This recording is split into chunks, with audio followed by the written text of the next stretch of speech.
And welcome to Rainier Avenue Radio's live coverage of Metro League basketball. We are live at O'Day High School, home of the Fighting Irish. I'm Rick DuPree along with Tony B. What's happening, Rick? Nothing much, man. How you doing, brother? Man, under the circumstances, fantastic. All right. I mean, look, it's a beautiful day. Yes. Look where we are. Yep. And in the words of Tony B, cool in the game. All right. So we are getting ready to announce the starting lineups here, but real quickly for Garfield, Poppy Justice, Corin Johnson, Marjon Bennett, Jalen Stewart, and Monty Bradley Howe are the starters. And then for O'Day, Jalen Ellis, Max DeBeck, Takeo, Staten Sylvester, Owen Moriarty, and Jermaine Davis. And we're going to let you hear the PA announcer, I believe. And then we will be back for the tip-off right here on Rainier Avenue Radio.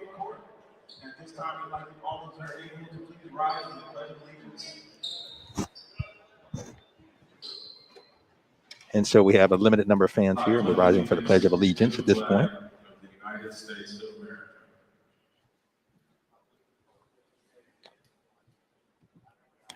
Well, and the rest of the crowd is supposed to chime in after he starts it out, but no one did. So, but anyway, that was, you know, it's interesting, Tony. I remember growing up, and you and I are the same era. We used to have to do the Pledge of Allegiance every morning. That was ingrained in us, So yeah, it's funny that these days a lot of people don't know it. Rick, I was just thinking, I'm not going to say it, but I was going to say when you said that, I was saying that was in memory of our democracy. Yeah. Don't get me started. I'm not trying to bring politics into this. Well, you know what? That's real life. And a democracy that took a beating on January 6th and is continued to be denied, Tony. See, don't get it started. Okay. we need to do a special where we can just vent, okay? As black men in America, we will vent. Okay, so again, starting lineup for Garfield, 6'1" junior guard Poppy Justin, 6'3" junior guard Corin Johnson, 6'2" senior guard Marjon Bennett, 6'6" sophomore forward Jalen Stewart, and 6'3" sophomore forward Monty Bradley Howe. And now for Garfield, or rather for O'Day, the starting out Jalen Ellis, a senior guard at 6 feet, Max DeBeck, 6'7" senior. Also, 6-foot junior Takeo Staten Sylvester, 6'1" junior guard Owen Moriarty, and 6'4" senior Jermaine Davis. So there you have it. Those are the starting lineups, and we are about ready to tip it off here. And again, just some reminders as we look at Garfield's starting line. We got a few players running out here, and I'm not sure if they have to check in, sign in, or whatever the case may be. So again, because of COVID, there are a limited number of fans in the stands, and all the players, all of us are wearing masks. So that may explain why Tony and myself, maybe we are sounding a little bit muffled, but we are. Ain't nothing changed. All the CDC can do is make a suggestion. Yeah, exactly. Your local government, tribal government, that will ultimately make this decision. Yeah. That's all it means. Yeah, well, I'm going to tell you what, man, I have been fully vaccinated, but I don't know about the guy next to me, so I'm wearing my mask. I'm going to protect myself until we get a little further down. So some of the Garfield players, they went out, now they're putting jerseys on. So I'm not sure. A couple of the starters ran out and now back on the court. And so we don't have, because of COVID, we don't have a tip-off, and so the ball possession is going to Garfield. We'll start it off with the ball, and then the possession arrow pointing obviously their way. When they throw the ball in, it will go over to O'Day, or at least it should. And we're about ready to start. And the ball is in. Poppy Justice with the ball. He's guarded by Jalen Ellis. Justice over to Monty Bradley Howe. And O'Day in a man-to-man defense, tough man-to-man. Jalen Stewart with the ball on the left side behind the back, driving into the paint. Oh, nice dish over to Monty Bradley Howe for the bucket. And Jalen Stewart with the assist. And O'Day on the run in the corner. Jalen Ellis with the ball up in the air, throws it away.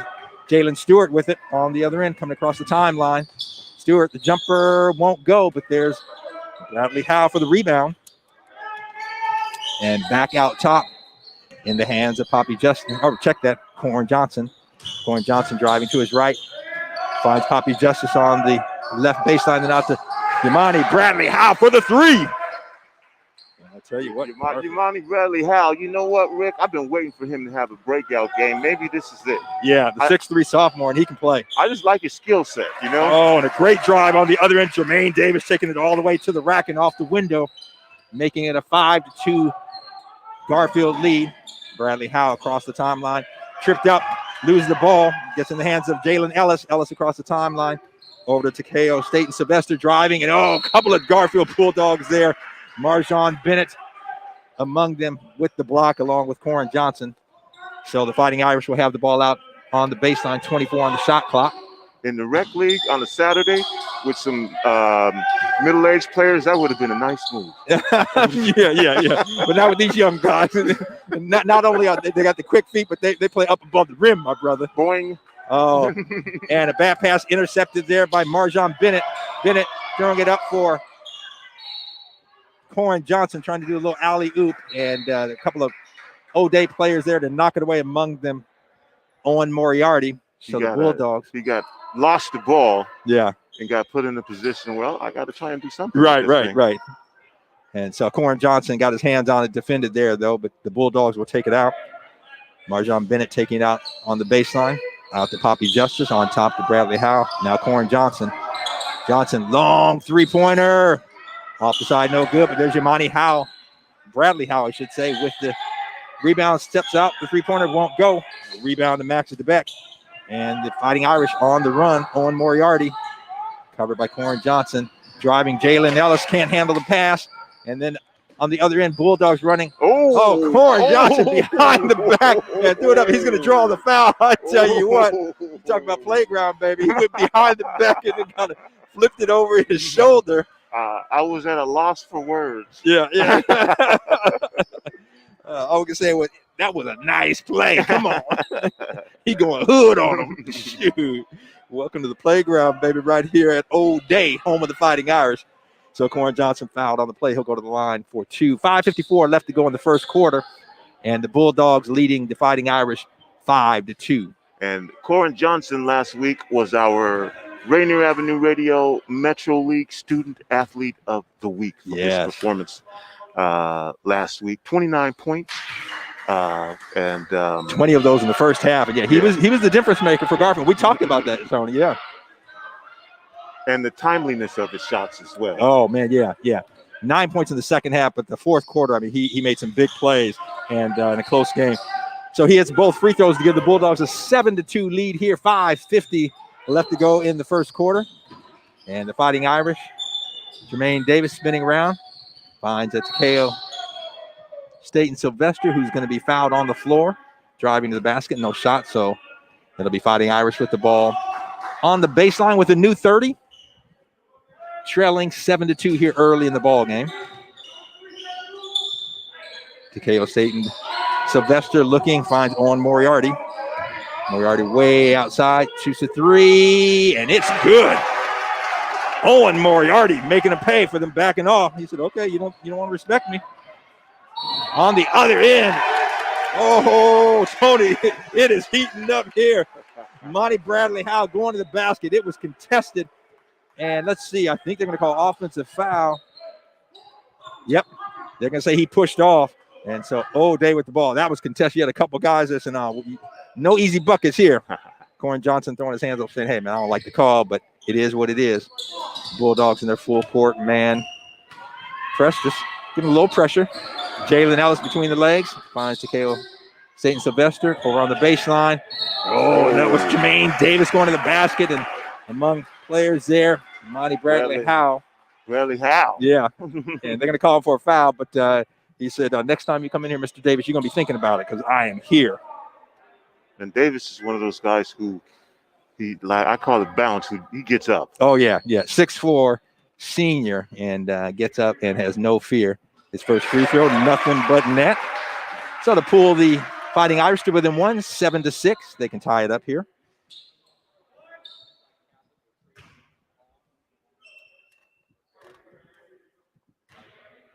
Quiet in the gym. Second free throw is up and good.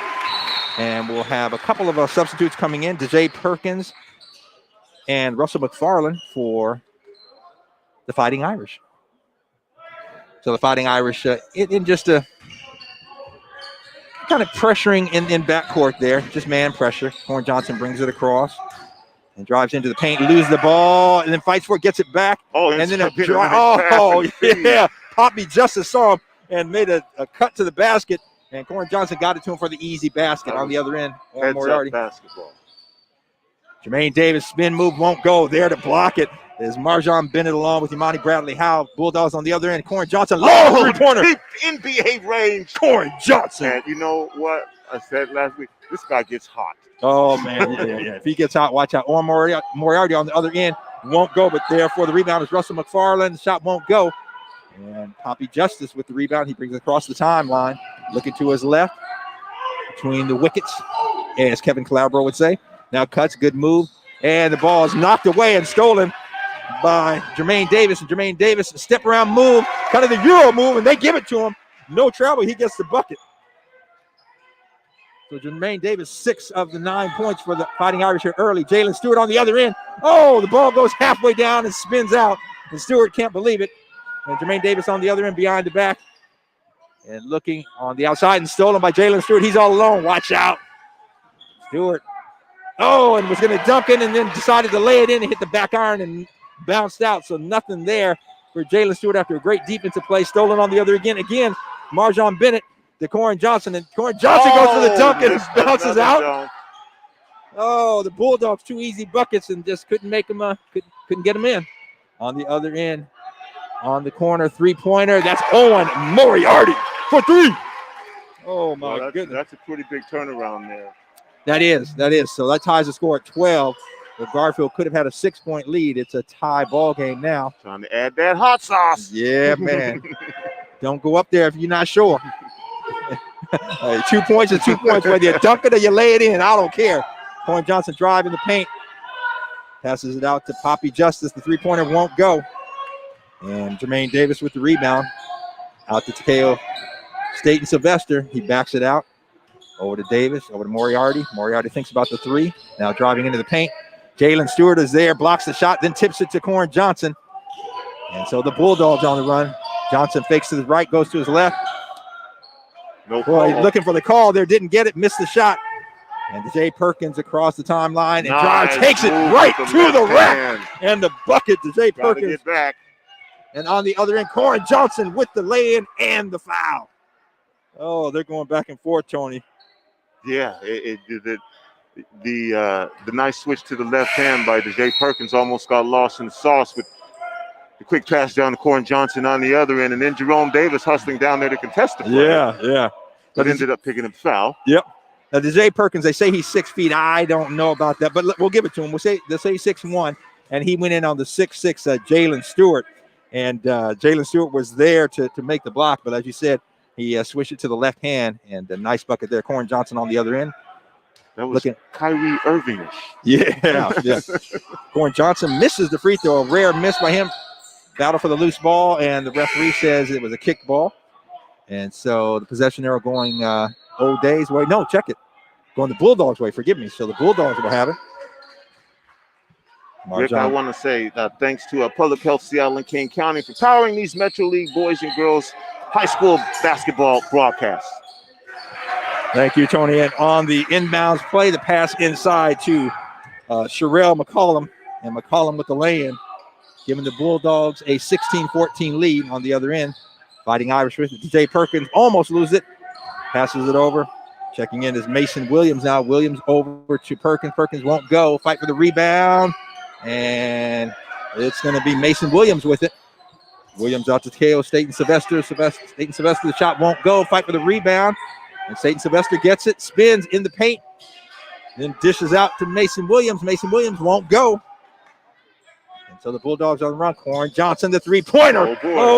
Nothing but net. Stroking it. A pretty stroke there. Corn Johnson giving the Bulldogs a 5-point lead. 19-14 with 1:40 left to go here in the first quarter. Jay Perkins, ball knocked away by Jay Stewart and stolen by Marjon Bennett on the other end. The miss, and there is the big guy on the end. Oh, I tell you what, Sherelle McCollum, 6'6", sophomore, and using that big frame. missed the lay-in, got the rebound, and was fouled, so he'll go to the line for 2 shots. Could this be the spurt that we know Garfield will produce here at the end of the quarter? Yeah. Separate themselves a little bit from O'Day? But you know what, Tony, as we've talked about all season long, a game of spurts, and so maybe, but O'Day's got one as well. So McCollum's first free throw, the back iron, no good, and checking back into the ball game for the Fighting Irish, 6-foot senior Jalen Ellis. So McCollum gets the ball, dribbles once and twice, and a third time, spins it, and the free throw is up and rattles around, no good. So he misses both of them. Minute 30 left to play. Bulldogs leading 19-14. DeKaos, St. Sylvester with a drive on the baseline, a strong move. He's fouled, missed the shot, but he'll go to the line for 2 shots. So I tell you what, Tony, both teams attacking the basket, and they are playing up-tempo for sure.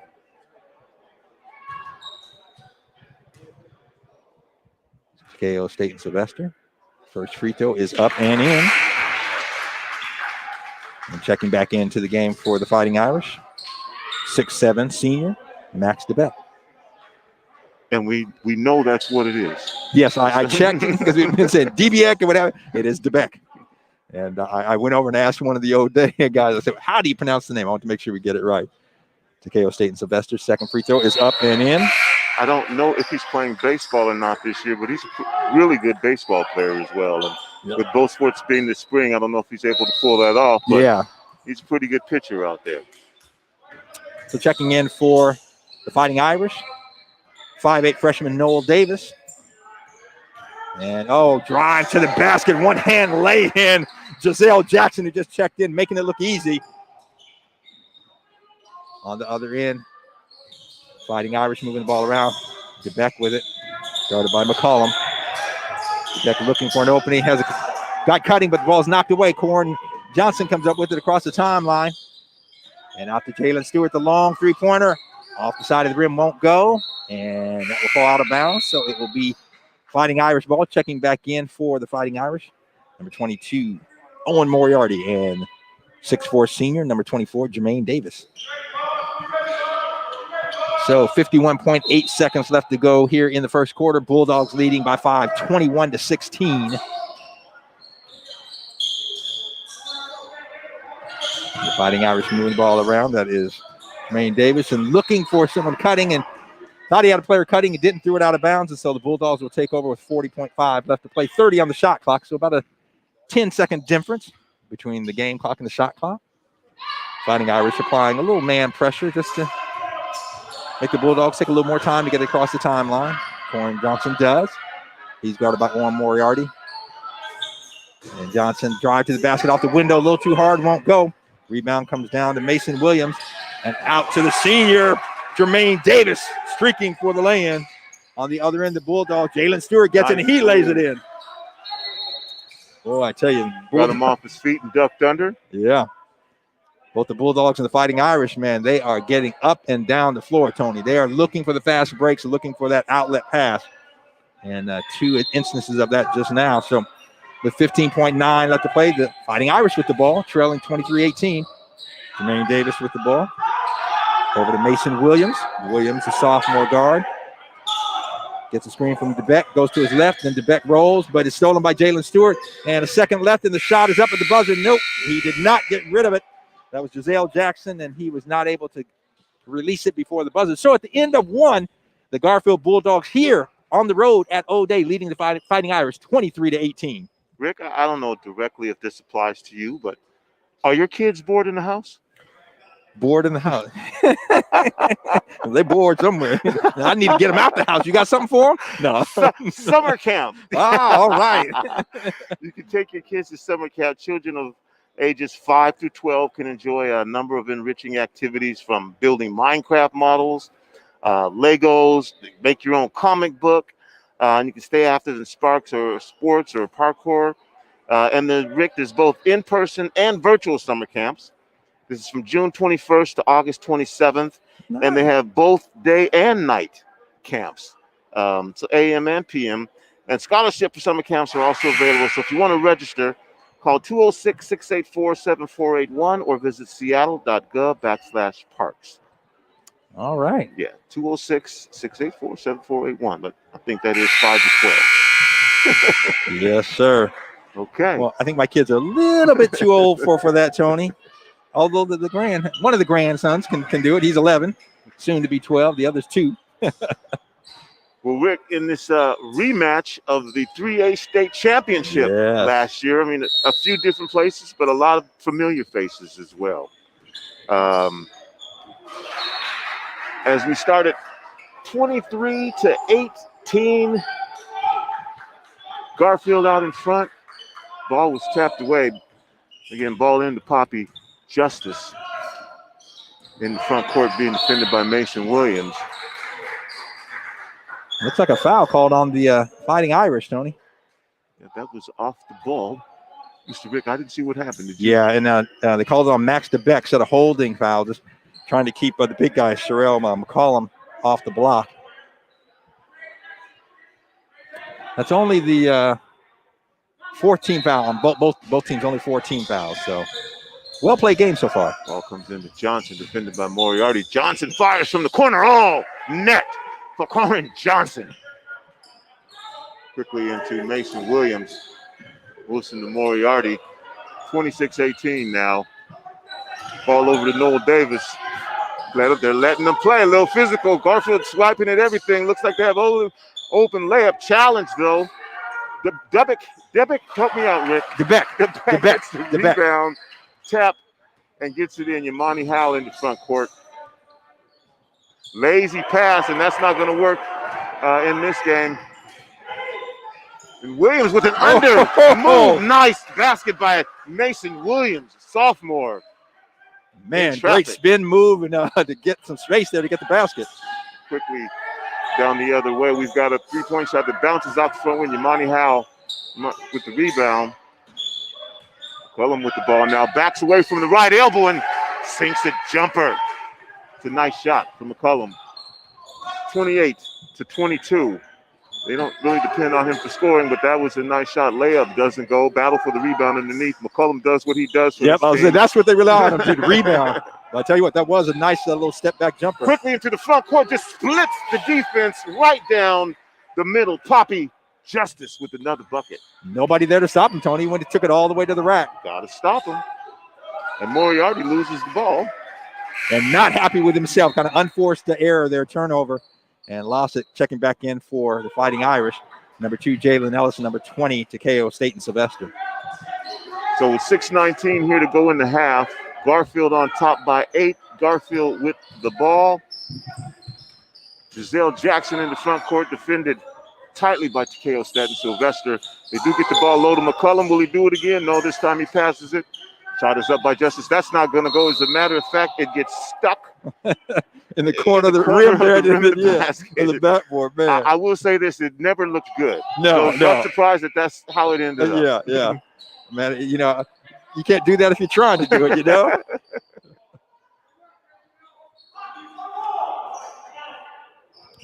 Sometimes that happens. To the best of them. Well, not to those of us that are good shooters. No. So I can talk now because career is long done. Taylor Stewart. Justice with the ball. Again defended by Moriarty. Out at the three-point line. Spins, probes. Gets the ball to Stewart for a nice three-point shot. Just outside the three-point line. 23 feet away. Garfield now up by 11. Three-pointer spins in and out. Stewart with the rebound. Stewart with the ball in the front court. Doesn't take the screen. Passes down low. Yamani Howell. Great hands. Back over his head on the reverse layup for a bucket. Garfield's up by 13 now with 5:20 to go. Tony, that was a great cut by Monty Bradley Howell and just a great awareness to handle it and to get the reverse lay-in. Great pass and a great after keeping the pass and turning it and making buckets out of that. That was way difficult. If you weren't watching, it was difficult. Yeah. The degree of difficulty was off the chart. Moriarty down the other way. 5 seconds on the shot clock. Puts up a shot that doesn't go. Rebounded by Yamani Howell. And right now, Tony, O'Day is out of their rhythm on offense. And McCollum into the hoop. Shot is blocked by DeBeck. The big guy, 6'7", Max DeBeck says, no easy baskets down here. And so we'll have a timeout on the floor, Mr. DuPree. We're going to go to Daniel Bellis and see what's going on around the rest of the league. All right. So this same O'Day team that lost to West Seattle last week, West Seattle lost this week in a close contest to Cleveland, 54-49 in that one final with they tipped off earlier. That is actually Cleveland's second win of the year. West Seattle drops to 1-4 on the season with their own win only O'Day. Ingram was also victorious. They improved to 4-1 with a win over Lakeside, 53-41 right there. In a very competitive top of the league, you have 1-2 teams at 4-1, 1, 2, 3, 4, 5 teams at 3-1. 2 of those are playing right now for a chance to go 4-1. And Daniel, one of those teams at the top is did you say Ingram? Ingram is 4-1. Okay. They virtually winning Lakeside just about an hour ago. Okay. Well, just want to throw out some love to my alma mater. Ingram really building their program. Had a good team last year too. Yeah, past couple years they have had real good basketball. I think we have an Ingram game on our schedule somewhere. So at 4:49 here to go, Garfield has stretched that lead to 35-22. Again, 4:49 in the half. Garfield with the ball underneath the hoop on the baseline. Bradley Howe tries to get it in, has to go out at top. Nothing open down low. Gets it to Stewart, defended by Davis. Stewart pulls up for a deep three. Bounces high off the rim, off the backboard, over the backboard. Out of bounds. Jamaica Myers. And Tony, it looks like Brandon Roy, not sure he's not here this evening. And so one of his assistants is doing the coaching duties for him. In the front court. Shot is not made. McCullum with the ball again. Gets back out to Bradley Howe. Bradley Howe back down low. Justice with it at the top. Pass is stolen away, knocked out of bounds, and cannot be saved. The ref got in the way. Jermaine Davis knocked it away and couldn't quite get it there. It hit off the referee. Marjon Bennett in the game. And checking back in also Corin Johnson for the Bulldogs, just checked back in as well. Garfield still up by 13, 35-22, 4:19 here to go in the half. And not sure what's going on here. It looks like one of the players that just tying a shoe. Sherelle McCollum there tying his shoe. He's really tying it. All right, get it tight. Yeah. Safety first. There we go. All right, Stewart looking to inbound the ball. You know the McCullum's shoes are on tight. Stewart thinks about a three, loses the ball. Davis with the ball, doesn't have it. Ball still on the floor. O'Day has the ball. Takeo Staten Sylvester. Did they get the timeout? Yeah, like they did I believe so. Timeout. Yep. So the Fighting Irish there get the turnover, force it there. And again, it looked like Jalen Stewart just kind of going between the legs, Tony, and just lost the handle there. So timeout. As O'Day did get possession on that loose ball. Ball was on the ground for a minute. It was. And Tony, we talked about the first Garfield game we covered against Eastside Catholic. They were without Corin Johnson, and we said last week, against Rainier Beach, he would be the difference maker. Was 29 points so far here in the first half. He's got 3 threes, and he's got 3, 6, 9, 11, 13 points. Another good first half for Johnson. Moriarty with the ball, defended by Justice. Gets a screen from DeBeck. Thinks about a three, doesn't take it, spins into the lane. Garfield defense is packed in there. Shot goes up for three, doesn't go. But there's Max DeBeck for the follow, Tony. Follows it back up and in. 35-24 now. DeBeck using that 6'7" frame to get on the offensive glass and get the easy putback. Well, Noel Davis, the freshman, getting some time tonight as Justice drives to the hoop. almost lost the ball, puts up the shot that doesn't go, doesn't make it to the rim. Moriarty comes streaking down the other way, 3-on-1. The pass is a little bit late. DeBeck with the ball. A little sloppy on the ball handling there, but O'Day keeps possession. DeBeck gets it, goes up for a shot, gets fouled, and O'Day will again have an opportunity to take some time, take some points, cut that lead down, and still 3:23 here to go. Yeah, Tony, you mentioned a little sloppy play on the break there, but Garfield with the foul kind of bailed O'Day out. First shot by DeBeck is good, and some wholesale changes now into the game for O'Day. Takeo, Staten, Sylvester. I think Owen Moriarty and DeJay Perkins, the three of them, just checked in. Second shot goes up. It's good. Cuts the lead to 9. Justice with the ball in the backcourt. Justice defended by Perkins. Now over to Marjon Bennett. He drives. He's going to probably get called for an offensive foul as he used his elbow, and Ray Charles could see that one. Good one. Kind of pushed off there. Yeah. Just a wee bit more discreet, Tony. You use that offhand to push the defender off of him. Jamaica Myers looks to inbounds the ball.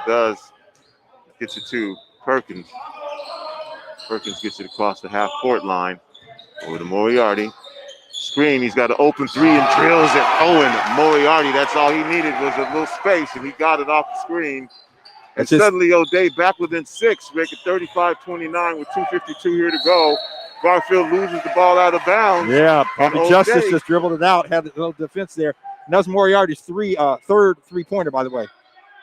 So not real pressure this time. And O'Day down by only 6 now with 2:45 here to go in the half. Moriarty with the ball, defended by Bennett.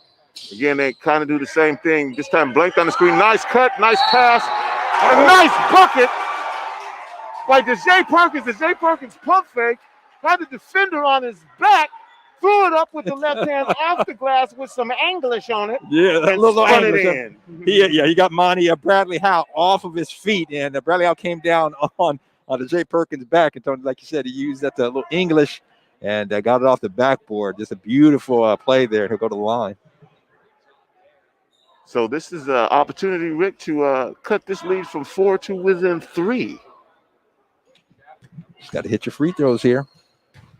They don't call them free for nothing.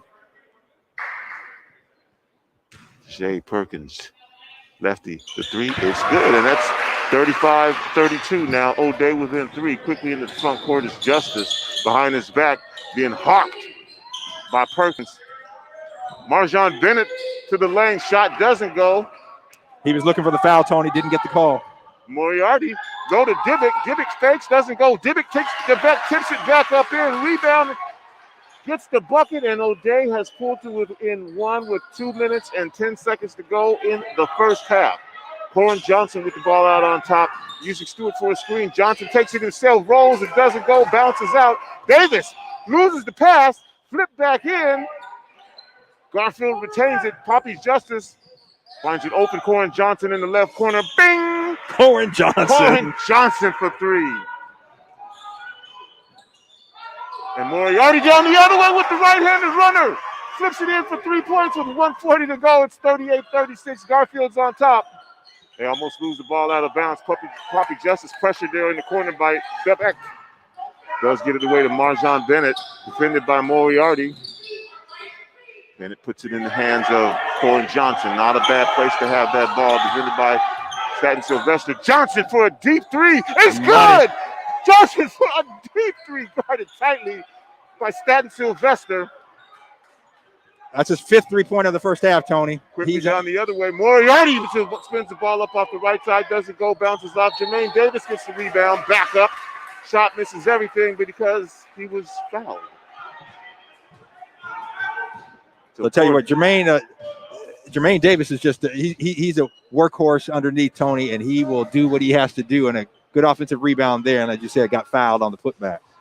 41-36, 1:04 left to go in the half. Jermaine Davis at the line. So Garfield, Horn Johnson, actually, again, another big bucket. When they need a bucket, this guy has no fear. And again, a number of changes here at this point into the game. Russell McFarland and Sam Lipscomb also, yeah. And Mason Williams back in the game. And just checking in back for the Bulldogs is Giselle Jackson as well. Shot from Jermaine Davis. Bounces out. Almost loses the ball.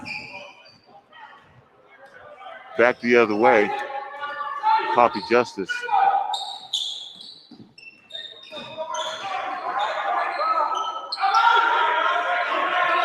All right on top to Johnson. Giselle Jackson. Pass is stolen. Jermaine Davis. And he's going to lay it in and take the two. He read that pass perfectly, Tony, and broke on it like a defensive back. 41-38 with 30 seconds left. Johnson in the front court gets a screen from Bradley Howell. Gets it down low to Bradley Howell. Nice pass, and again, nice work to Bradley Howell on the cut for the layup. Yeah, that two-man game there. You can see they've worked on that. 15 seconds to go in the quarter. Pass is stolen by Garfield. Yamani Howell's open, but Jose Perkins is in the way and knocks the ball out of bounds. And so with 11 seconds here to go in the half, Garfield is up by 5, 43-38.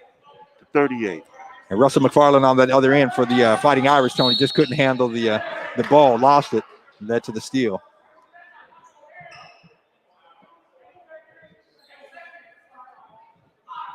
Looks like Corrin Johnson was fouled, Tony, but still O'Day under only their 15 fouls, so the Bulldogs will take it out. No shots. 8 seconds. Johnson falls down. 6 seconds on the Johnson double team. Spins, puts up a shot. The foul was called. And that's a good foul again, Tony, because they still are not in the bonus. That was a 16 foul, so this next foul they'd go to the line for 1-and-1. But good job there by Jason Kerr. O'Day coach saying, hey, get another foul and run some time off the clock. Ball is inbound to Johnson, loses the ball. Stewart has it, puts up a shot deep from 3. That hits all net. Nothing but net. Wow. And that is going to give Garfield a 8-point lead here at the half, 46-38. Well-played game. We're going to take it to Mr. Daniel Bellis, and we'll be back. Thank you. Here with your halftime reports here from O'Day High School.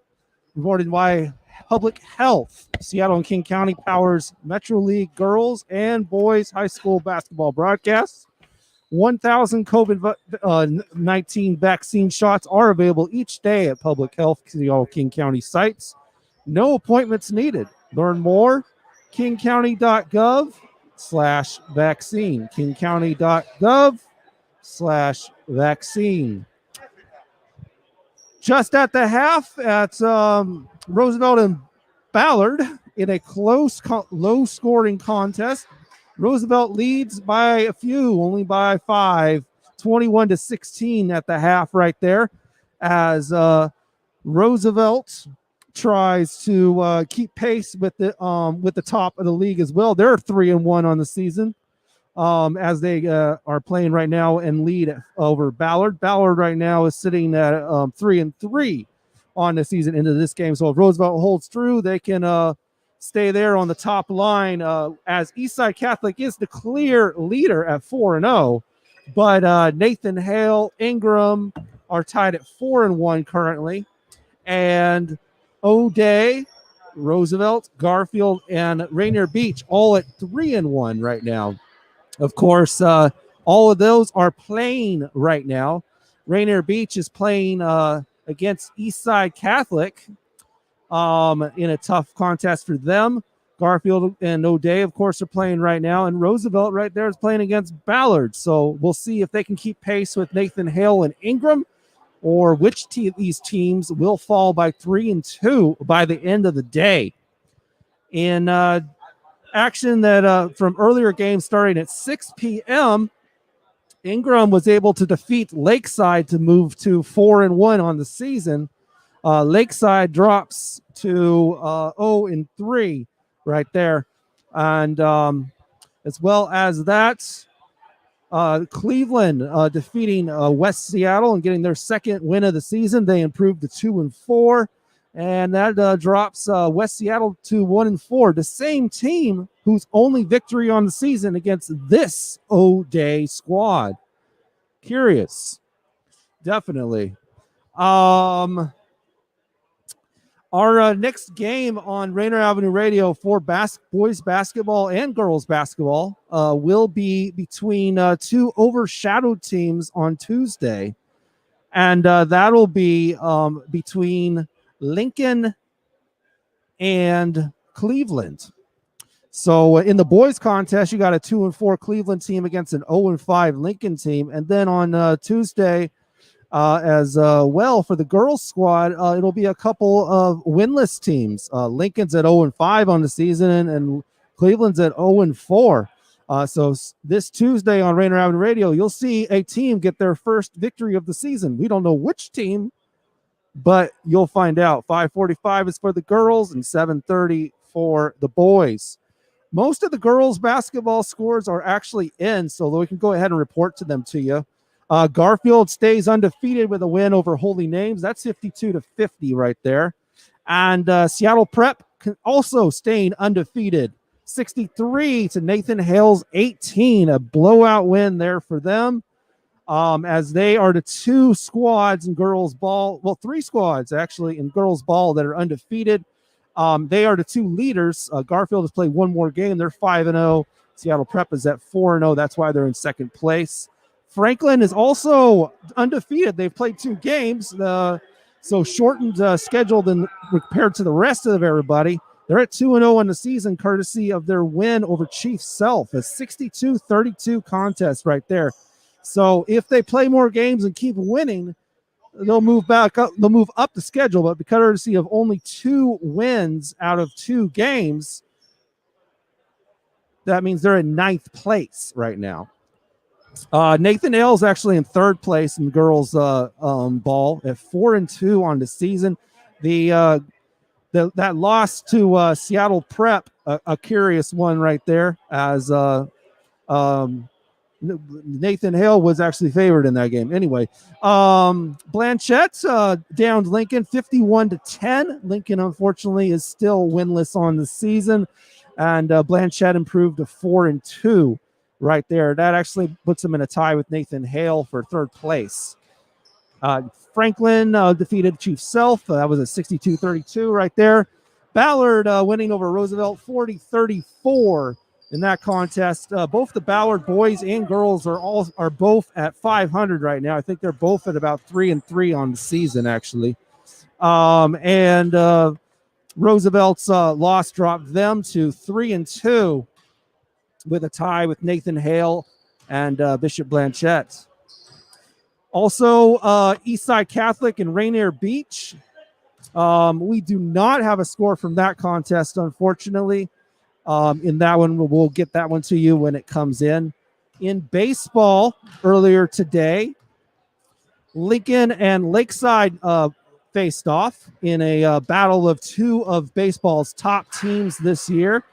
And Lincoln with a close 1-point win over Lakeside, 4-3 is the final there. Lincoln improves to 5-2 on the season. An impressive baseball squad, as Lincoln, as in recent years, has reestablished themselves to play their sports again, and their baseball program is having a whale of a 2021 as they defeated Lakeside, dropping Lakeside to 4-2 on the season.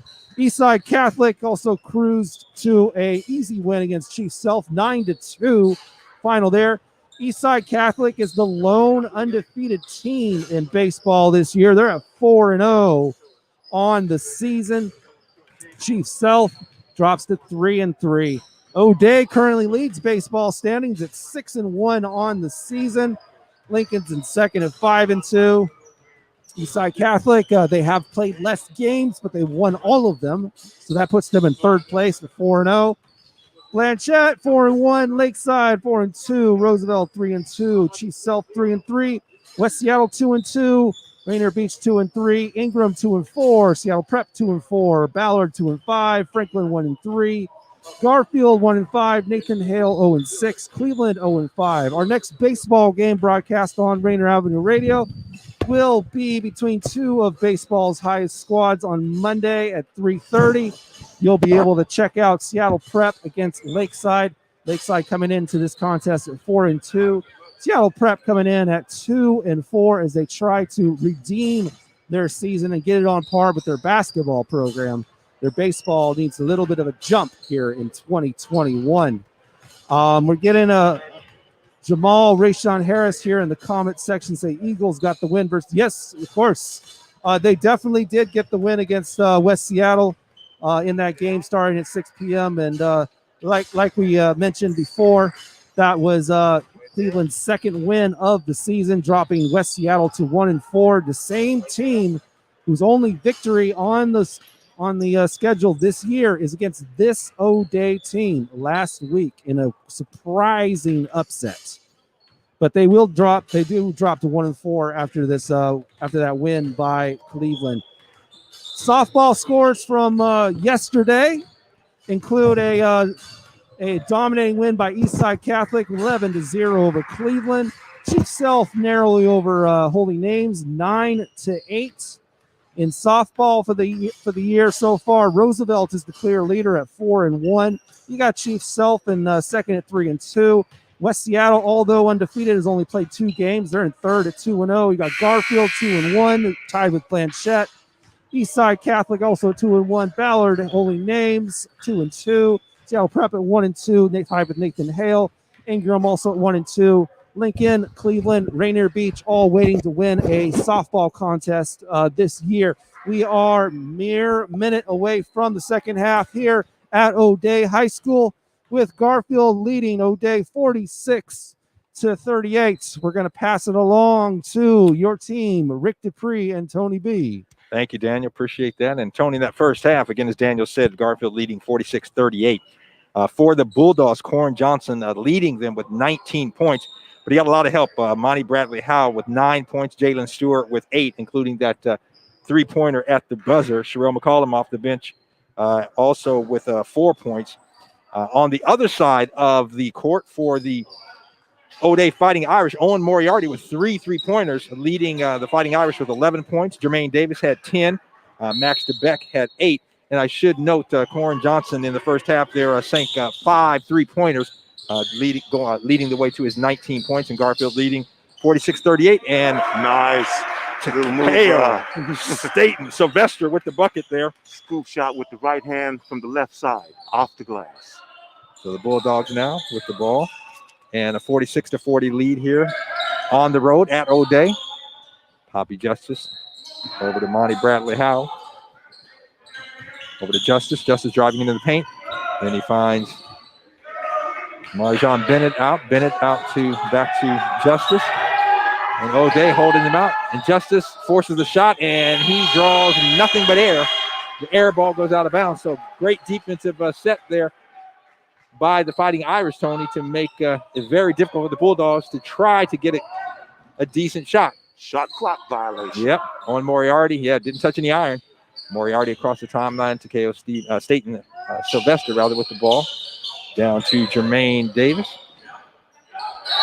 And the shot in the paint, and there's going to be a foul call. So the Fighting Irish starting off tough here, and Jason Curry on his feet, cheering his guys on. And that was that senior Jermaine Davis, a guy who makes stuff happen. He just scraps, Tony. Yep. And he was fouled. He'll go to the line for 2 shots. And looks like he's trying to be a little bit more aggressive offensively. Yep. His first shot is up and in. And again, he was the second leading scorer for the Fighting Irish with 10 points. That's his 11th. He'll have a chance to add to that with his second free throw. And the Fighting Irish trailing 46-41. As it gets eerily quiet in here, the second shot is up and good. So with 7:03, we just started the third quarter here. 7:03 left to play in the third quarter. Bulldogs leading the Fighting Irish 46-42. Corin Johnson opened the three-pointer. A little long, won't go. Fight for the rebound, and that is Takeo Staten Sylvester with it. Over to Oren Moriarty. Moriarty on the baseline finds Max DeBeck for the easy lay-in. And the Fighting Irish starting out with a 6-0 run here to start the second half, Tony.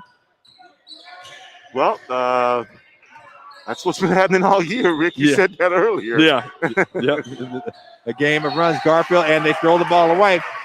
So on the end, I believe it looked like Jalen Stewart was looking for Corin Johnson, and just a miscommunication goes out of bounds. So the Bulldogs are starting out a little discombobulated here.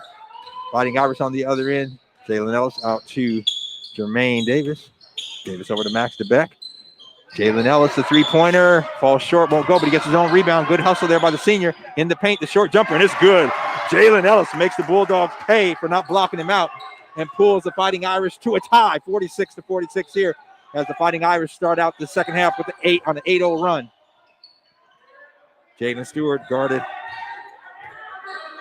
by Jermaine Davis, shakes and bakes, step back three-pointer, a little long, won't go.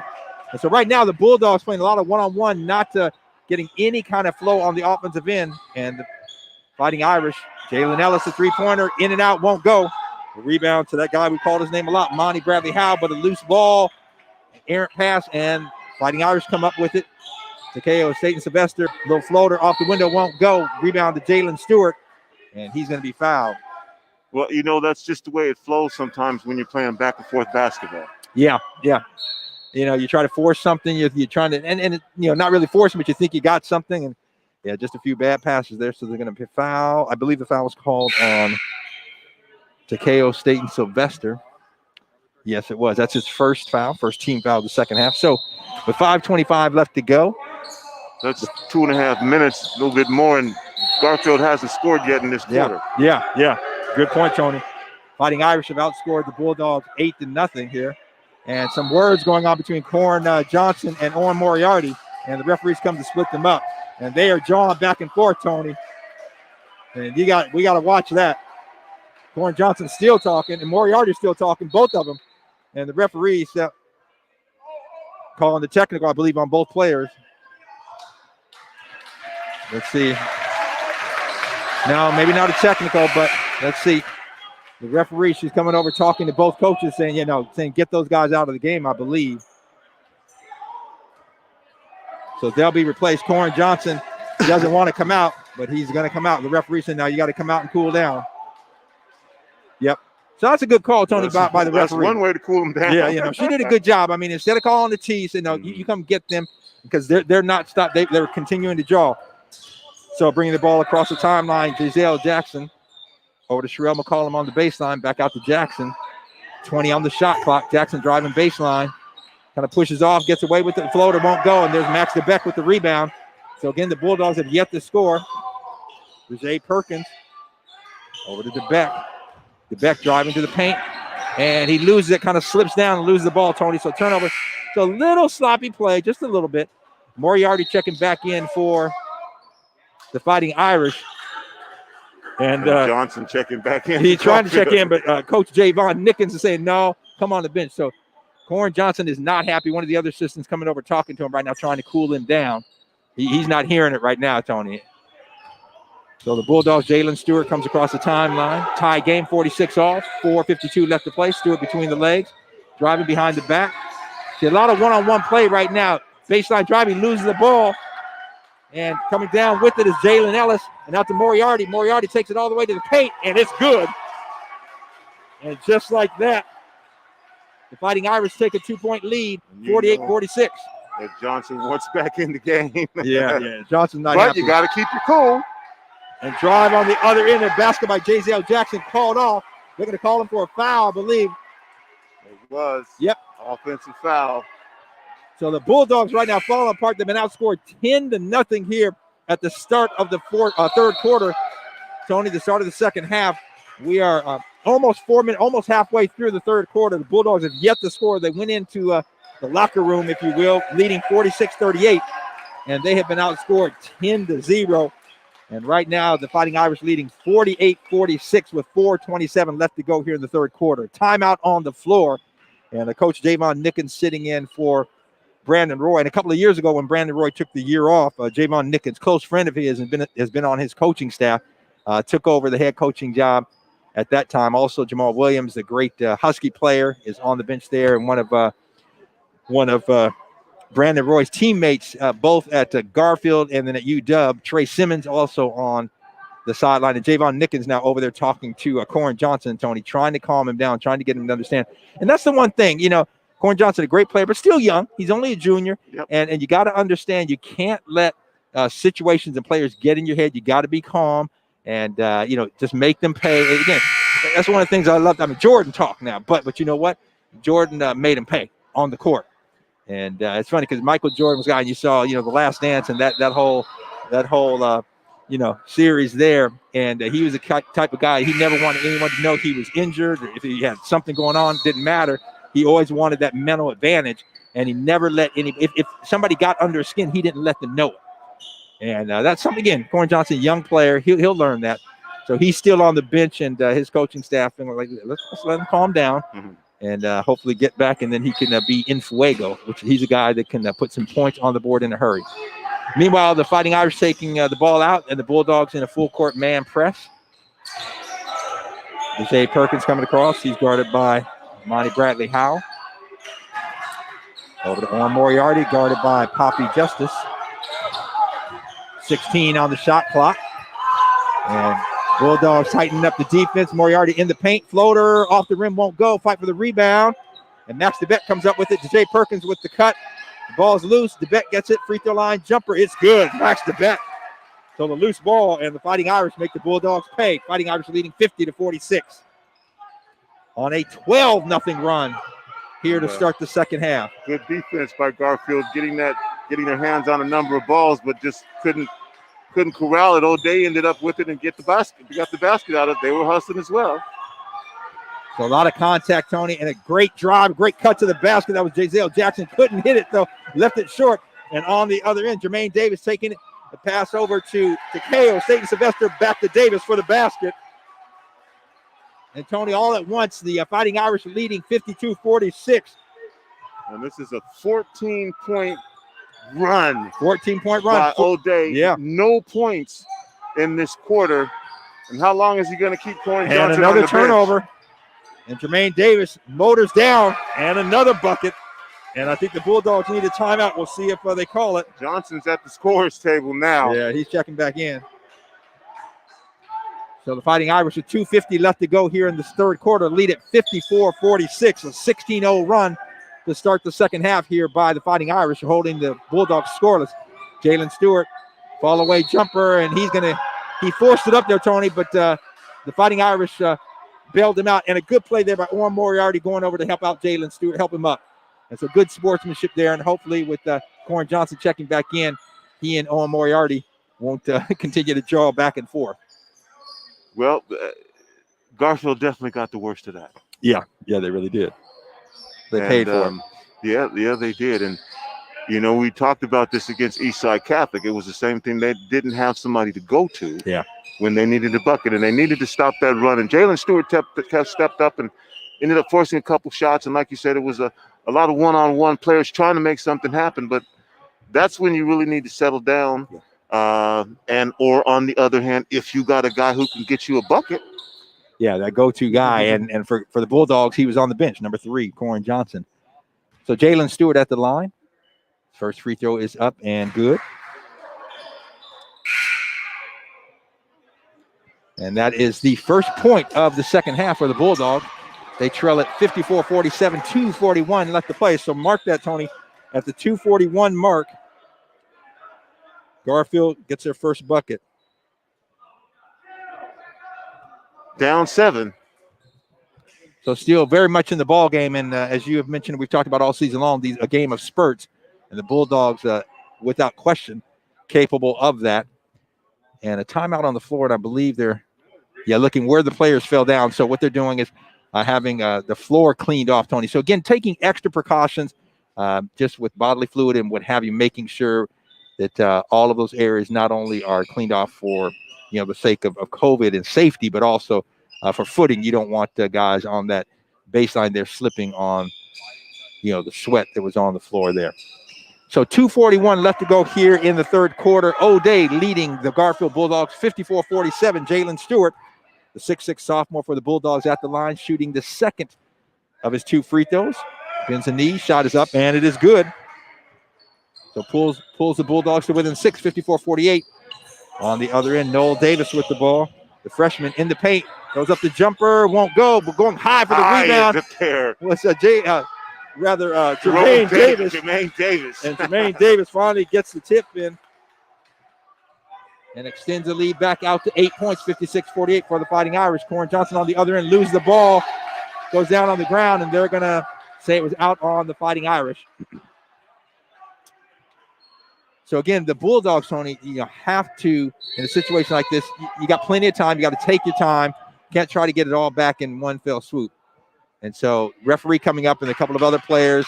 Looks like Poppy Justice and Noel Davis. And the referee comes and say, hey, let's cool it down. Inbounds pass over to Poppy Justice. Justice on the right baseline now dribbles out to the top of the key, I should say. Now near half court, dribbling around. 10 seconds on the shot clock, and they're going to call a pushing foul, holding foul on the freshman Noel Davis. And Noel Davis called on the foul. That is the 3rd team foul on the Fighting Irish. So checking back in for the Fighting Irish, Owen Moriarty and Max DeBeck.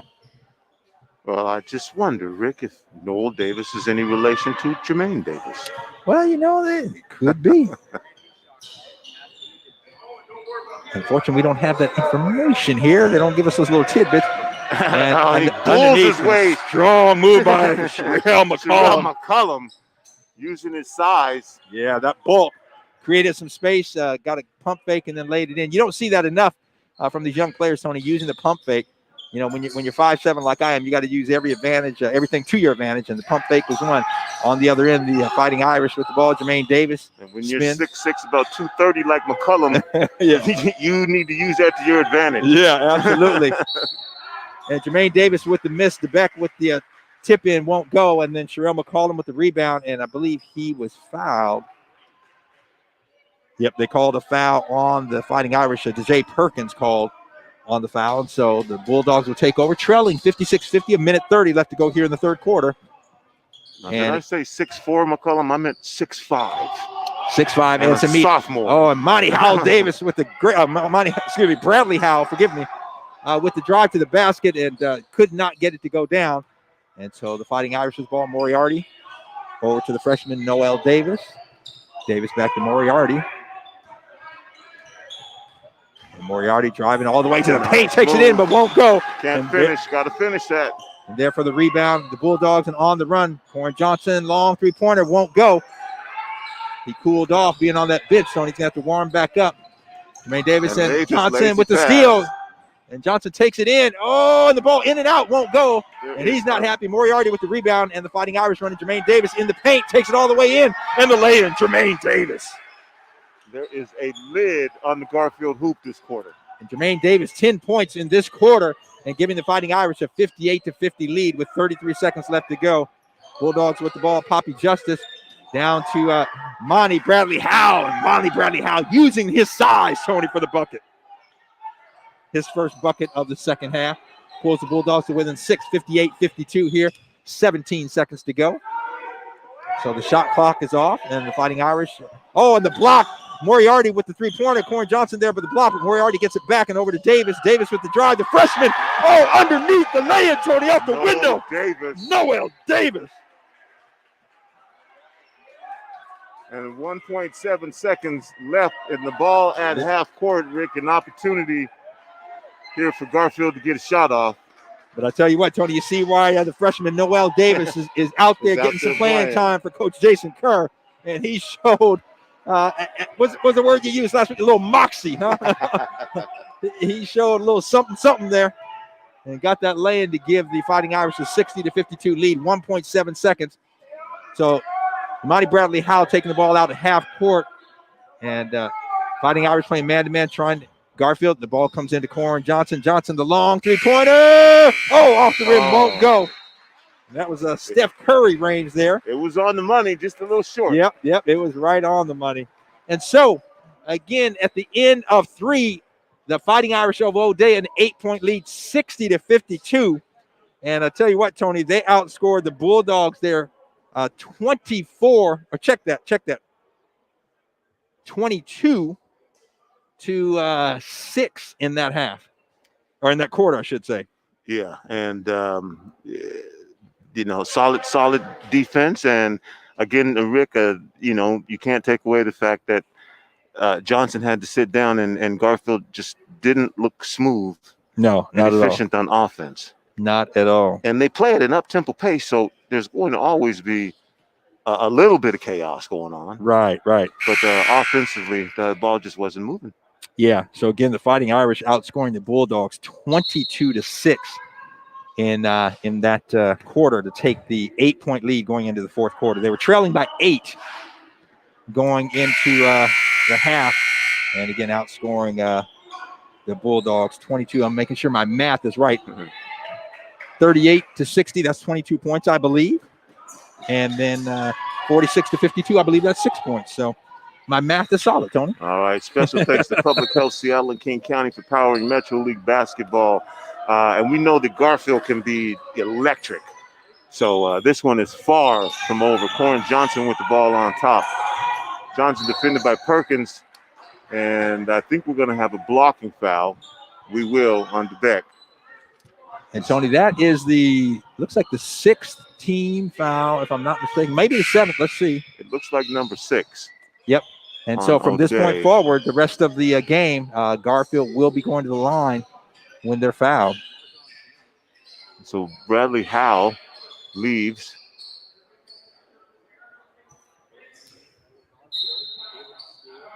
Call him back in. Stewart with the ball from the corner.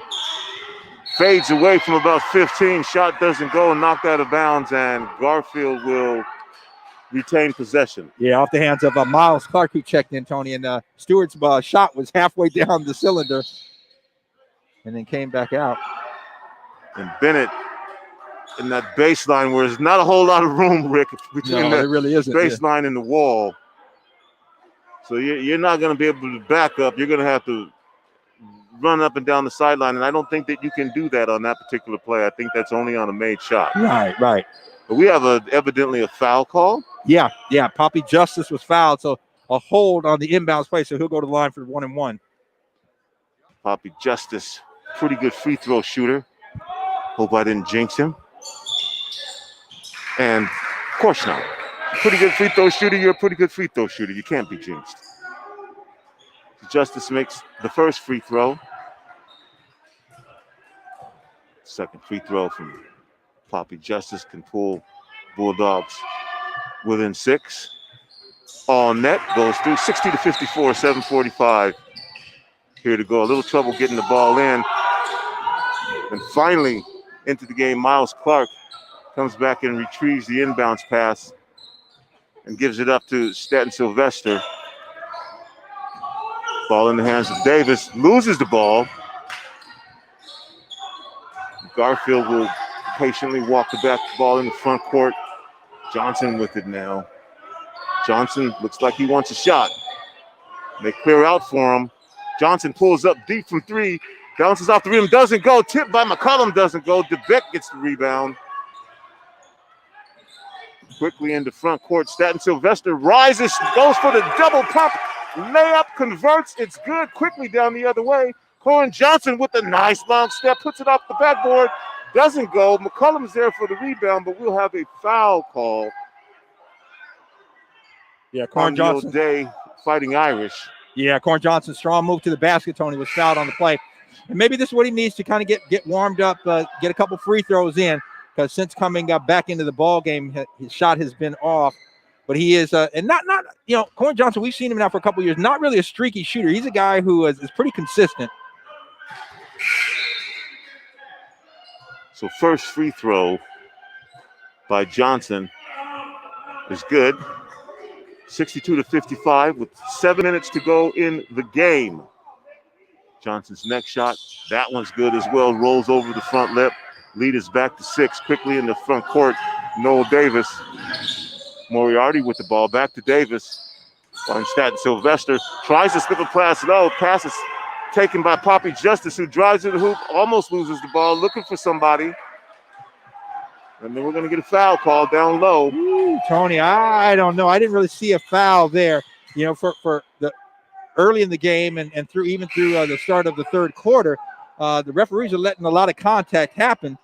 And on that play, not very much contact in the foul call. So, one way or another, it's just important. This as a player. I mean, be consistent. So I know, how I can play this game.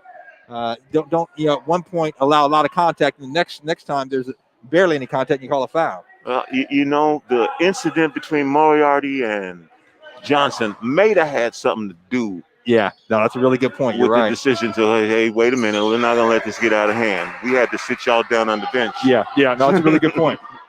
And I think a good move by the referees to not call technical on the players, to tell the coaches, hey, pull them out, let them calm down. And, it's about letting these kids play, Tony. It's a shortened season, and I think a good call by the referees. Justice misses the second free throw after making the first one, so the Bulldogs down 5 to the home. O'Day Fighting Irish. Davis with the ball. Staten Sylvester, both of them are in the corner. Oh, Marjan Bennett not happy. He's called for the foul, and they're tightening up the calls there. And Bennett called for the push there, and he's talking to another referee and say, "Hey, what did I do?" Trying to get explanation there. And Javon Nickens now talking to the referee that made the call, and she's explaining it, and he's trying to talk to her. And Tony, I think you're right. They're tightening it up, but however, you don't want to go from one extreme to the other, and that just isn't fair to the kids. Yeah, they have on the striped shirt, so yeah, they do. Ultimately, you better figure it out. Yeah, you're absolutely right. Good point, Tony. That's what I used to tell my players. You don't worry. I'll deal with the referees. You just go play. Beck with the ball. Comes out to Mason Williams. Mason Williams in trouble. Mason Williams finds Staten Sylvester in the corner. Shot doesn't go. Rebound is lost by Stewart. Regained by O'Day. Put back up and in. O'Day back up by 7 now. Stewart contested by Jerome Davis. It's the ball to Justice. Justice drives on the right side. Pass hits the bottom of the backboard. DeBeck ends up with it. 3-on-2 break. Davis with the ball. Leans back. Hangs in the air. Banks it high off the glass and in. And check that was Jalen Ellis, Tony. Jalen Ellis, the senior, with a great floater there. That was Jalen Ellis. Yeah, off the window. Everything right except the player. Yep. And Corin Robinson, the other way, loses the ball out of bounds, falls down, and looks like no call? Yeah, Corin Johnson not happy with that. Not happy with that call. Now he comes in and makes Johnson a steal. Makes the steal. Lays it over the lip nicely, then knocks it out of the bottom of the net. Garfield down by 7 with 5:20 to go. And, Tony, that may be the play there. We talked about a guy who's going to get it done, and Corin Johnson's that guy. And Johnson steals the ball again, knocks the ball away, and they give it back to O'Day. That was close. Yeah, it looked like it might have been out on the O'Day player. However, the man with the striped shirts was there, and I'm across the court, so I will go with his call. We do have instant replay. They never come to us and ask us. Well, we need to let them know. Come on to the TV camera here. We can help you out. And we're going to have a timeout here with 5:13 to go. O'Day Fighting Irish in front of the Garfield Bulldogs, 66-59. Daniel Bellis, you got anything for us real quick? Yeah, a couple scores at the half. Blanchette's leading Lincoln right there at 33-22. And at the end of the third quarter, Roosevelt seems to be cruising to a nice win over Ballard, 40-25 right there. Roosevelt, of course, trying to keep pace with a top-heavy Metro League as Nathan Hale and Ingram at 4-1, and then O'Day, Seattle Prep, Roosevelt, Garfield, Rainier Beach, all at 3-1 heading into this week. So we'll see who goes 4-1 and who goes 3-2. What's Roosevelt's record, Daniel? Roosevelt's currently at 3-1, but they're cruising to that win over Ballard, so they might be 4-1 by the end of the day. Roosevelt has been talked about as being a potential sleeper in this heavy field. That's heavy at the top that you need to watch out for. Ingram as well, Mr. DuPree. Yeah. Gotta love that. The Ingram Rams. And in Cleveland, and West Seattle beat O'Day. So just they're ready to play. Happy to get back out and be playing basketball again. Yeah, no doubt. And Tony, we're going to be bringing some Seattle Academy games to the air as well, aren't we? We will be bringing some Seattle Academy games to their semifinals or was it quarterfinals last year? I think it was quarterfinals. Maybe No, semis. They lost to Kings. Yeah, lost to Kings, and the semifinals. Kings went on and won it the next night. Kings is back on the schedule again. Perkins drives on the right side, turns with the left hand, puts it up, rolls out. Two Garfield players down there. They do end up with the ball. Johnson has it, loses it. Poppy Justice with it. Back to Johnson. Johnson pulls up for a deep three that doesn't go. McCullum gets the rebound. Probably should have put it right back up, but he brings it down. Tries to go back up, and it's knocked out of bounds. He should have just went straight up with that. Yeah, Jermaine Davis, the senior, made him pay. But like you said, no call. Jermaine Davis with the block out of bounds, so the Bulldogs with it. 66-59. Three ball, banks it in, not bangs it in. Poppy Justice. Pass is stolen by Stewart. Justice has a three. Justice takes a three, thinks about it, bangs it in again, bangs it in. Poppy Justice, 6 quick points. Garfield back within one. And Tony Corn Johnson on the other end called on the reach on Jalen Ellis. And no argument with it. He knew he committed the foul there. But yeah, like you said, Poppy Justice, 2 quick 3-pointers to pull the Bulldogs to within a point. He shot those like you're gonna get in there. Yeah. Get in there. It may not be pretty, but it's gonna count all the same. And then quickly the other way, bucket from O'Day. O'Day back up by 3. And then right back the other way. Ball is stolen by Perkins. Got Jerome Davis out in front, and he's gonna again just lay it in. I'll take my 2. And that's the guy that can get up and slam it if he wants to. O'Day now back up by 5. Ball in the front court to Stewart. Guarded by Davis. Stewart pulls up from the right baseline, and Stewart hits a big shot. Stewart confident. The next one's going in. 70-67, 3:53 here to go. Perkins almost loses the ball in the front court. Gets it back out to Davis on top. Man-to-man defense and a nice cut and a nice pass. And once again, Jalen Ellis with a nice shot at the bucket. The senior, Tony, and he made a great cut to the basket to get the lay-in. Poppy Justice out on top, defended by Staten Sylvester.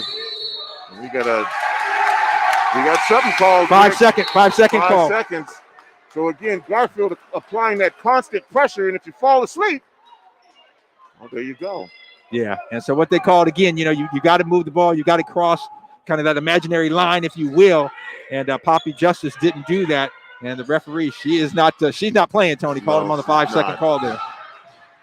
Jay Perkins gets the ball across the half court line. DeBeck with the screen. Perkins all the way finds Davis in the corner. Davis looks for Moriarty on the cut, not there. Quickly in the front court. Giselle Jackson misses a shot. And I'll tell you, Tony, Jermaine Davis made that play. Jackson was worried about Davis there. And down the other way, O'Day, Jermaine Davis gets a pass inside, and then Moriarty comes back and knocks it away off of the foot of Poppy Justice. And that's going to be O'Day's basketball. O'Day on top by 7 with 2:58 here to go. And this is a small gym, and they are making this sound like it is a packed house, Rick. Yeah, they are. Here in O'Day. And Tony, Poppy Justice and Jalen Stewart arguing the call with the referee. And the referee said, no, it was off of your foot. So a turnover there, costly with only 2:58 left to play, Tony. And Garfield, one of those 3-1 teams looking to get to 4-1, but O'Day doesn't want to drop to 3-2. They're in the way. And a little left-handed floater, that's not going to count. We have a so now, if there's a makeup call here, but she called offensive foul on O'Day, and so the Bulldogs will take over. Sometimes you get those makeup calls. The referee says, okay, I blew it, so let me make it up.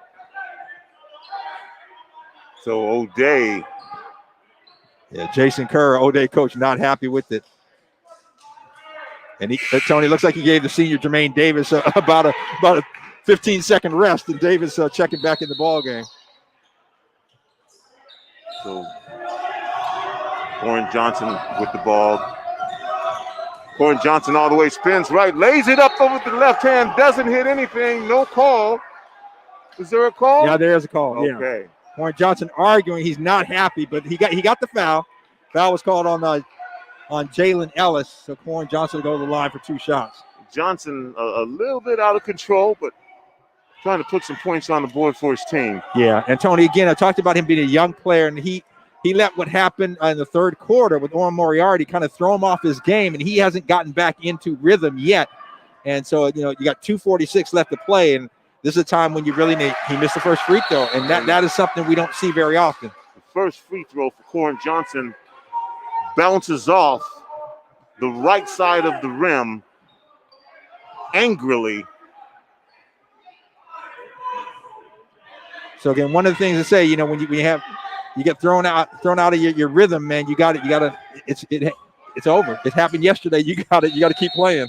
Johnson's second shot is good, so I think we are going to have a timeout on the floor here with 2:46 to go in the game. O'Day up 74-68. And Tony, I'm reminded the movie The Lion King. You remember when Rafiki, that was played the voice of Robert Guillaume, and when he hit Simba over the head, with the stick, and Simba said, "Why'd you do that?" He said, "It doesn't matter. It was in the past." And for Corin Johnson, the young players, all kidding aside, when things don't go your way, and again, a situation like he and Moriarty were getting into it, you got to let it go. And right now, like I said, Corin Johnson, that took him out of his game. He hasn't gotten back into the rhythm that he was in prior to that. 19 first half points for him, Tony.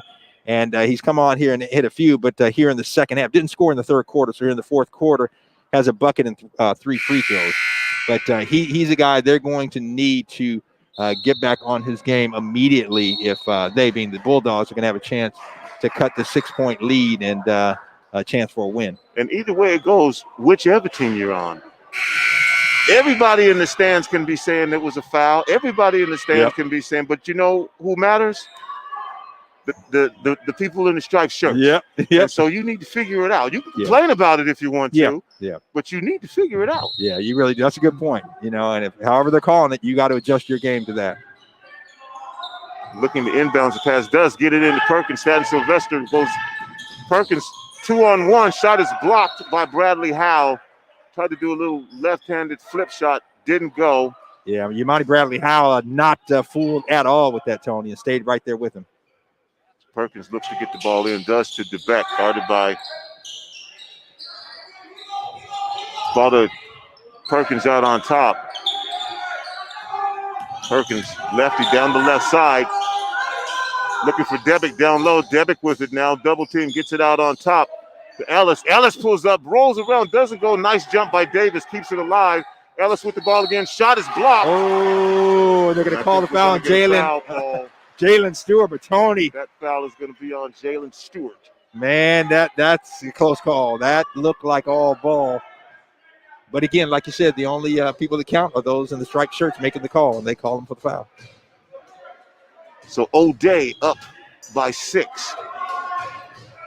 Shot by Jalen Ellis is good. Staten Sylvester comes over and says, "Good job, man."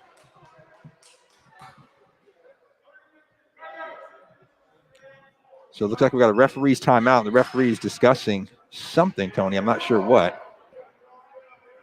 Well, Rick, I'll take this opportunity. Again, Public Health Seattle and King County powering Metro League girls and boys high school basketball. And getting vaccinated is easier than ever. Thousands of appointments are now open. Anyone over age 16 is eligible. Vaccination is free and available regardless of your insurance, your citizenship, or immigration status. You can get a shot. Here's a few ways to take your shot. 1, you can visit one of the high-volume vaccination sites.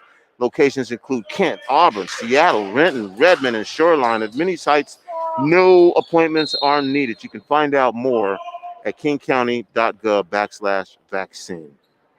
So, Tony, I'm not sure there's a referee's timeout, and then the 2 of the referees conferred, and then the one referee, she came over to talk to O'Day Athletic Director Monty Kohler, and I'm not sure what was discussed, but now we're back on to Jalen Ellis with his second free throw. So next free throw is up. That is good, and O'Day conceded the rebound, but stayed in the backcourt. Apply a little bit of pressure. 2:13 here to go. Johnson with the ball. Johnson behind his back. Johnson pulls up for 3. Doesn't go off the back of the rim. Jerome Davis high for the rebound. Debick, only Johnson between them. Johnson blocks the shot. This hits out of bounds off of Johnson. Corin Johnson, great job getting back. Forcing it a little bit, Tony, on the offensive end. And again, you got to let it come to you. And I realize it's an 8-point game here with only 2 minutes left to play. But a good defensive play on the other end by Corin Johnson. But inbounds pass is stolen by Stewart. Johnson with it. Fancy move, dribble on his legs. Up for the shot. Poppy Justice off the glass and good. Garfield within 6 now. 1:48 to go. 76-70. O'Day with the ball, and they're going to pull it out and run a little clock. 1:42 to go. 20 seconds on the shot clock. Driving on the left side. Perkins lays it off the glass. It doesn't go, but we're going to have a foul called. And so O'Day up 6 with 1:35 left to go. That's only the 6th foul, so he was in the act of shooting, so he'll get 2. And then from here on out.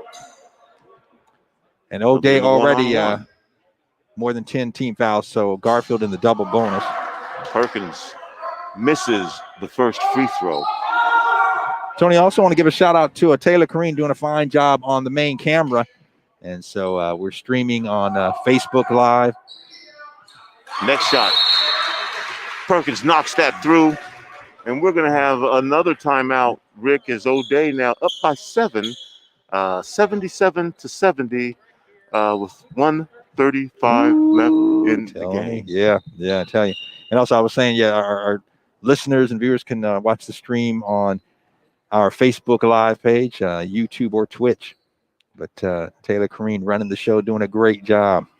And, Rick, a lot of things going on this month with Rainier Avenue Radio. Of course, we're celebrating Asian American Pacific Islander Month with a number of different shows, providing you with education and the experience of our Asian American communities. They're not one monolithic community. So one of our shows is the Asian Voices Initiative, which will have leaders from the Thai community, Cambodian community, Vietnamese community, Japanese community, Chinese community, discussing the issues that are impacting and facing them now. Back to your live game action here. Corin Johnson into the front court, 1:30 left. Johnson looking for the shot. Johnson dishes a pass. Our pass is lost, picked up by O'Day. Perkins with it. Perkins with the left hand, lays it off, doesn't go. DeBeck with the rebound, puts it in. O'Day back up by 9 now. Yamani Bradley Howe takes it in. That shot doesn't go. Again, there's a lid on the basket for Garfield. 1:06 to go. Perkins with the ball. O'Day with a 9-point lead. Double teamed at the half-court line. Down Davis is Jermaine Davis. Doesn't take the shot. Kicks it back to O'Day, wasting clock right now. And if you're Garfield, the clock is your enemy at this point. Yeah, it really is. And the Bulldogs, a young team, Tony. They've only got 3 seniors on the roster. And, again, just getting a little frustrated, a little flustered here. Now, this is the time, this is a learning experience. And this is the right season to have a learning experience like this when there's nothing really on the line in this shortened season. Well, I bet, don't tell these guys there's nothing on the line. Yeah, not when they live around the block from each other. Yeah, no, good point. Good point. There are the bragging rights there. But if you're a coach, I mean, you like the lessons. Obviously, you want to get the W, but you like the lessons that your young team for the following season can apply. Corin Johnson loses the ball. O'Day with a 3-on-nobody fast break. Debick with it and slams it home as Jermaine Davis says, you take this, bro. Yep. Have a good time. 83-70, 37 seconds left. And we just saw a little showtime from O'Day. Johnson with a deep 3, bounces off the front of the rim, doesn't go. And again, a long pass to Perkins. Perkins, long pass to Debick, goes for the jam, doesn't get it. Inbounds pass stolen, saved, picked up again by Garfield. Over to Stewart. Stewart lays it off the glass and in with 10.7 seconds left, and O'Day up by 11. A timeout is called with 10 seconds left. So, Tony, what some back and forth action there. And O'Day, again, a veteran team, and they were able to maintain their cool. And I tell you what, Tony, I've got to take my hat off to a guy who I think was a difference maker in that pivotal third quarter for O'Day was Jermaine Davis. And he has just made play after play. Yep. And on that last one, like you said, kind of the showtime, he had the ball, but he gave it up to his teammate their Max DeBeck. And so you go ahead and take it, big guy. So, I really like what I've seen out of Jermaine Davis, the senior for the O'Day Fighting Irish. And this is a guy who can get up. And there's been a couple of times where he could have made that decision to try and slam it home. And he just said, no, I'll just take my 2 points. Yeah. And those points count just the same. So smart, heady play. You're right, Rick, by Jermaine Davis. Yeah, and Jermaine Davis leading all scores right now, I believe, with 24 points. And just 14 in the second half, 10 in the first half. And he has just really been the difference here for the O'Day Fighting Irish. That and that third quarter.